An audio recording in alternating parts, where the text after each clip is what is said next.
Hey, happy Wednesday, everyone.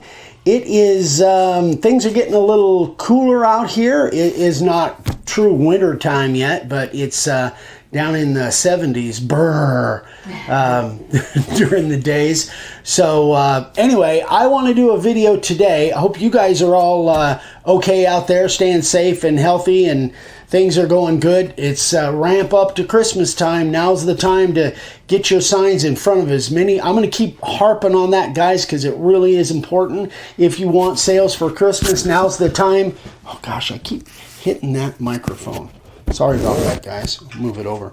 Now's the time to really expose your signs to as many people as you can, so they remember you when it comes to Christmas. Maybe run some Black Friday specials and that kind of thing. Anyway, today's video is going to be about the router. I got an email the other day from a lady that is brand new to all of this, and she asked if I had a video that explains all the parts of the router, all the terminology and all that. And you know what? I don't think I've ever done a video like that. So that's kind of what I'm going to do. So you guys that have been around, that you know all the parts of the router, this video might not be for you. But for you, those of you that are brand new to this whole thing and what the router is and all the different parts of the router, I'm going to do a basics on, and I'm going to kind of go through it and talk about every aspect of the router that I can think of, from terminology and what they're called and all of that. So I have 3 different routers on the bench. These two are, we've got the DeWalt DWP611 and we've got the Bauer trim router. These are all trim routers. And then I've got the DeWalt battery powered router. This one is brushless, cordless. I'll get into that in a minute. But so taking it from the basics, I'll put that out of the way for right now. So there's 2 specifics here. You've got the router motor, and then you've got what I call the housing. Now, some people might call this the base, and I have called it the base in the past, but it really is the housing. At least that's my feeling on it.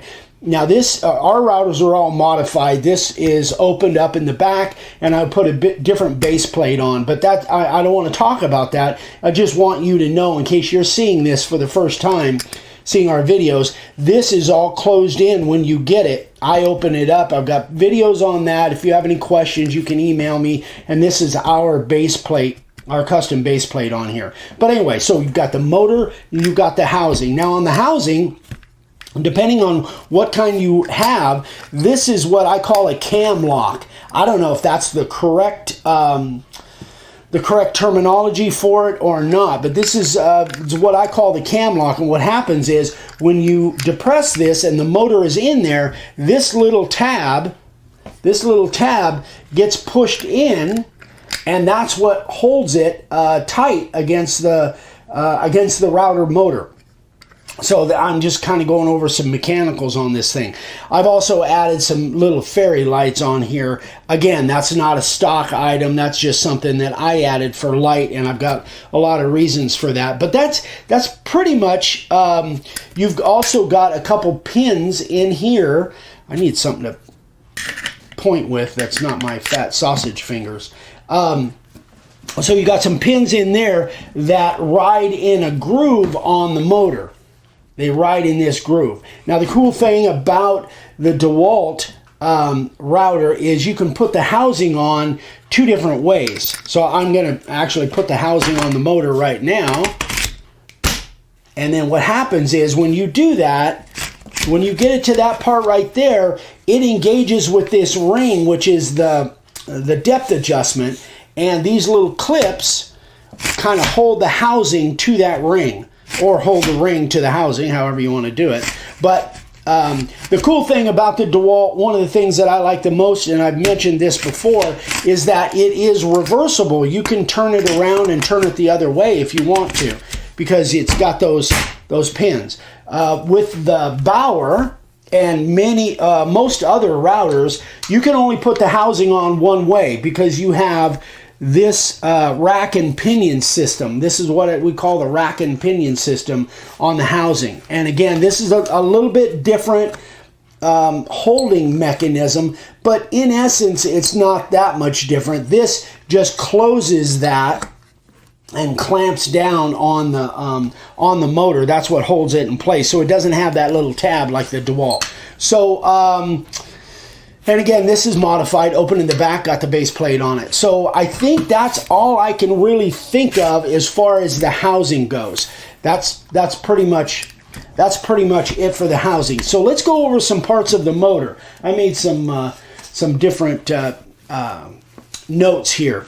These aren't plugged in, by the way. So talking from the top down, this is what I call the cap. Sits on top, and this comes off with 4 screws. On different routers, it might come off a different way. Your switch is built in here. This is the variable speed switch. Variable speed switch. I always run this for informational purposes. I always run this at full speed. You actually have some brushes internal in this that you can switch, and I'll talk about the brushes a little bit more when we get to the internal parts of the router. And we have a video on that as well. Dad did a great video on changing the brushes in this DeWalt.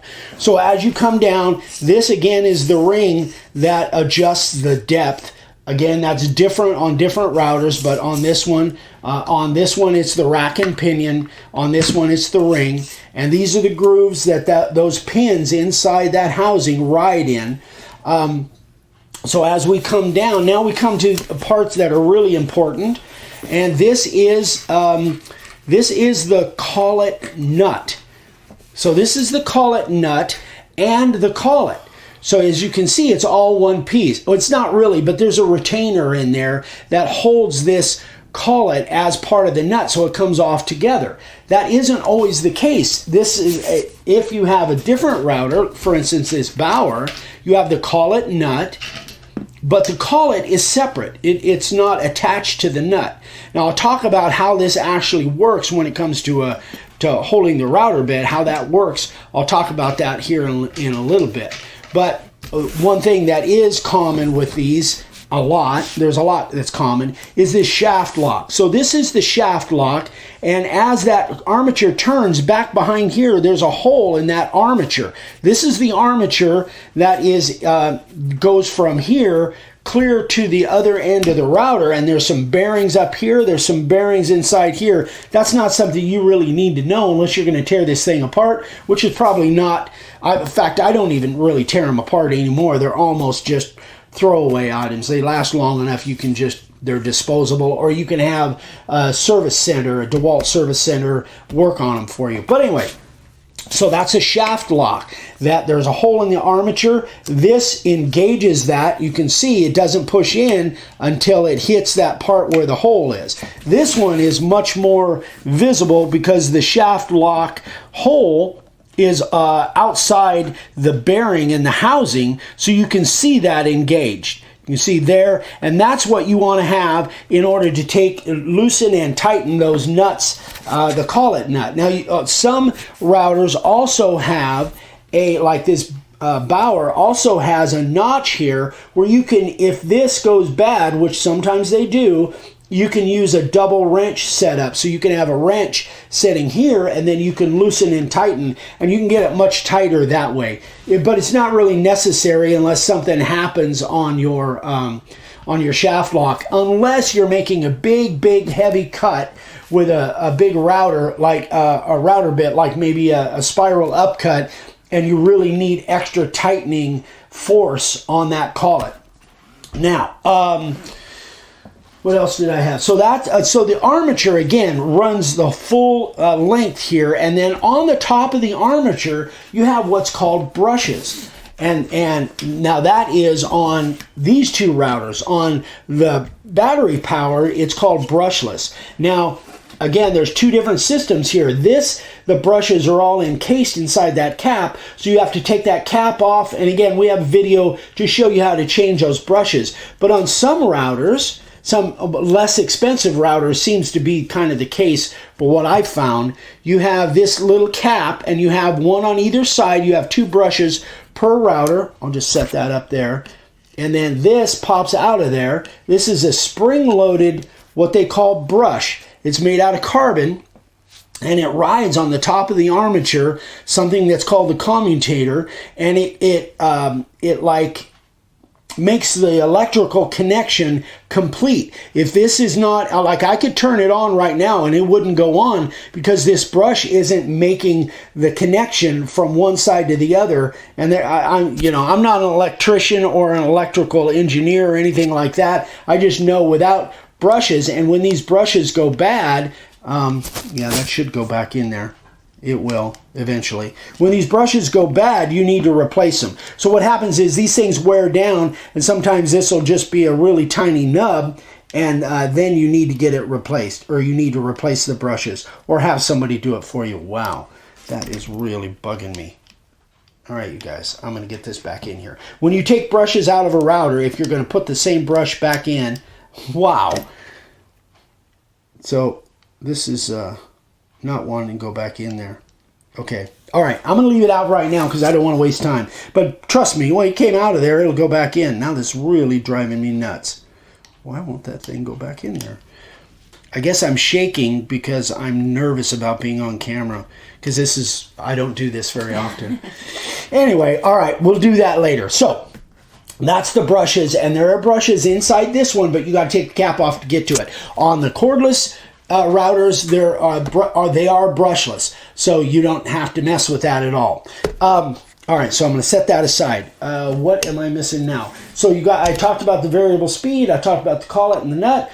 Oh, so when you put this, I'll just use this one for a minute because it actually probably. So that collet nut, the collet. Now, this is what I call the throat of the armature. And I don't know if you can tell, but this has got a taper on it. And that taper perfectly matches the taper on the top of this collet. So that when this collet goes in, this taper matches the taper there. And then because this is split, you can see it's a hunk of metal that's split. What happens is, as the nut threads on here, and you've got a router bit in there, 1/4-inch router bit, as this nut tightens down, it pushes that collet down further into the throat of the armature, and then it closes that up because that collet is split. It closes that up. That's what holds the router bit. I know, guys, this is probably really repetitive and kind of monotonous for folks that don't know that, but for new people, you really need to know how these things work. Now, what will happen periodically? What will happen is, your router bit, and I don't think I have a router bit here, but periodically what happens is your router bit will get stuck in there. You'll loosen that nut, and then the router bit won't be loose. So what happens is this collet sometimes gets so cramped, so closed, and it doesn't want to let loose by just loosening that nut. It's almost like how you have a pickle jar and you have to tap on the pickle jar lid in order to get it loose. Well, it's the same kind of thing. So when that nut or when that collet doesn't let loose of the router bit, you want to take something, and now you can do it one of two ways. Number one, you do not want to hit these threads there because you don't want to mess that up, but you could very easily just tap on the edge of the nut. There's other ways to do it. You could also very easily tap on the edge of the bit itself. But generally, if you just tap on that nut, it will pop that thing loose, almost like popping a pickle jar lid loose.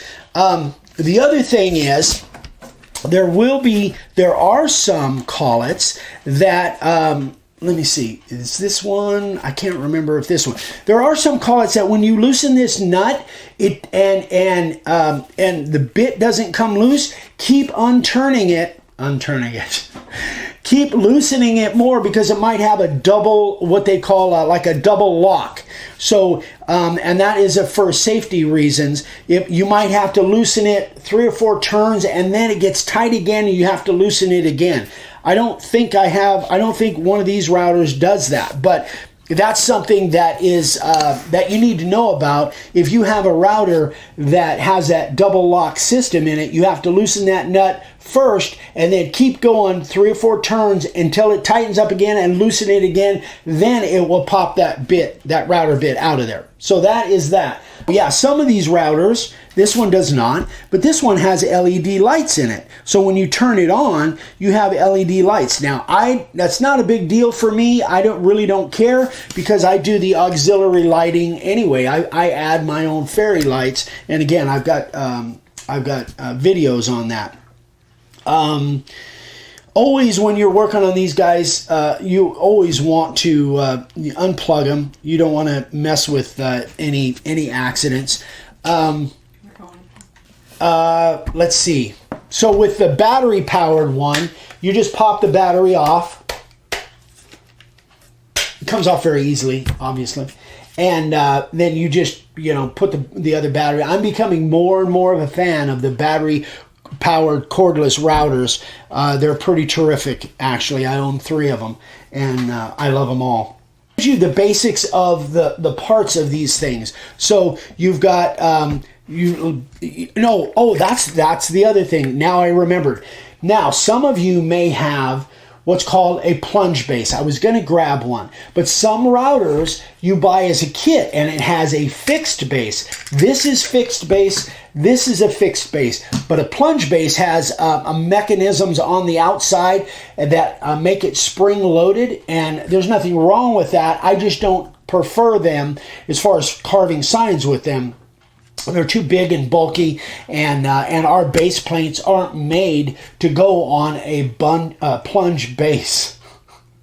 So I apologize for my words, guys. I've got so much running in my head that I don't want to forget anything. But yes, this is a fixed base. Plunge base looks totally different than this. It has handles on the side, and you can actually carve signs with a plunge base, but I just don't prefer it. I like my fixed base. That's what Dad and I have always used. So I think that will pretty much wrap it up, guys. I think that's all I can think of. If you guys have questions about pieces of your router or any operation as far as your router goes that I can help with. Again, these are the trim routers. These are what I use mostly for carving signs, and all of this has to do with sign carving. If you're doing something else with a router, these basic parts are still applicable, but a lot of what I teach has to do just with carving signs. So anyway, guys, that is it for today. Please, if you like this video, give us a thumbs up. We're over on Instagram, Make a Wood Sign. We get over there once in a while, not as much as we used to, but if you have any questions and you want videos, the other videos that I was talking about, you know what? I'll put across the screen what videos I was talking about at what specific spots, so you guys can go check those out. If you need supplies, there's the website. Please like and share, and enjoy your day. Hope you guys are getting ready for a big Thanksgiving. Our Black Friday sales coming up. So if you have any questions on that, keep watching. We'll be talking about it more and more next week. And hope you guys have a great day. We love you. We'll see you on the next one. Bye-bye.